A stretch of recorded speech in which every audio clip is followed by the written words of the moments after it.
Day 12 is behind me, and I've certainly had some adventure today. I started off this morning by, to begin with, the entire day was focused on the Oregon Trail. And to start with, I went to a place called Robideau Pass, which was one of the early routes of the Oregon Trail near Scottsbluff. Driving along, see the sign, Robideau Pass, 9 miles. Next sign, pavement in 6 miles.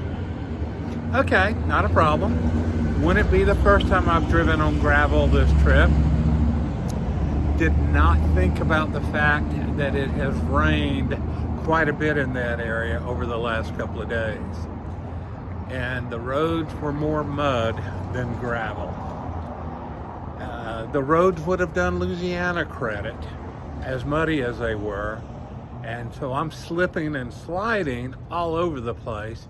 But unlike Louisiana roads that are flat, this is going up this pass and curving around the hills. And there's steep drop-offs to the side.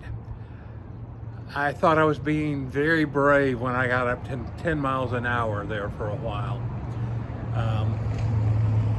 It turned out to be a loop, which I was grateful for, because after I got by a couple of sections, I did not want to have to drive back through those. Still some sections that were not fun, but I got through it. Got to see some incredibly beautiful scenery. Only problem, I didn't trust the road to stop, so I really didn't get any photos, but I got to enjoy it. Got to enjoy seeing flocks of turkeys roaming the plains. Beautiful, beautiful, aside from the stress of the mud.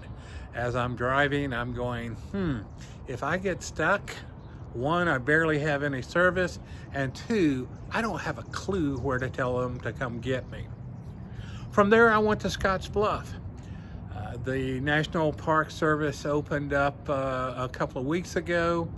They have been closed for 2 years. They closed for remodeling, and just as they were about to open, the pandemic hit, so they are just now opening. One of their reenactors was out, and we had a good visit.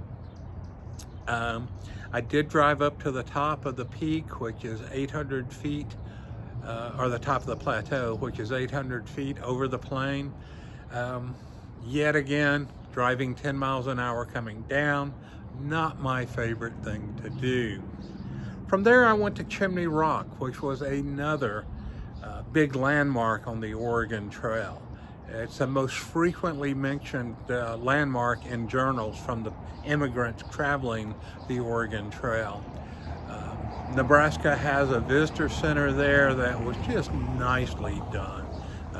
Really enjoyed spending time there. The fact that I just thought that was going to be a 5-minute photo op did not matter. I ended up spending an hour and a half there, talking with the staff, looking at the exhibits, and getting some photos. From there, I went to Ash Hollow, which was another well-mentioned landmark along the trail, but not in a good way. Entering into this hollow was a very steep hill, and one of the most difficult things to navigate on the Oregon Trail before the Rockies. This was their first taste of what they were going to have to deal with in the Rocky Mountains. From there, it was just a matter of driving here to Kearney. Kearney is a railroad town that built up around an army fort just south of here, which I'll be visiting in the morning. And I'm here in their old downtown. I really love what they've done down here. This is probably one of the most beautifully updated and kept downtowns I've seen in any state. And I love the way they advertise it. You may have noticed the brick roads. So they have the signs up, dine on the bricks, sip on the bricks, relax on the bricks. Just really neat marketing here, and just a really nice place to walk this evening. I had dinner at a little pub around the corner. The food was excellent, and ready to head back to the hotel. Tomorrow, I turn south, heading to Wichita, Kansas. We'll stop at, Fort Kearney for one thing, and kind of whatever catches my eye tomorrow. I'll be going through Abilene, Kansas, and Abilene is the site where a lot of the cattle drives from Texas ended up. So,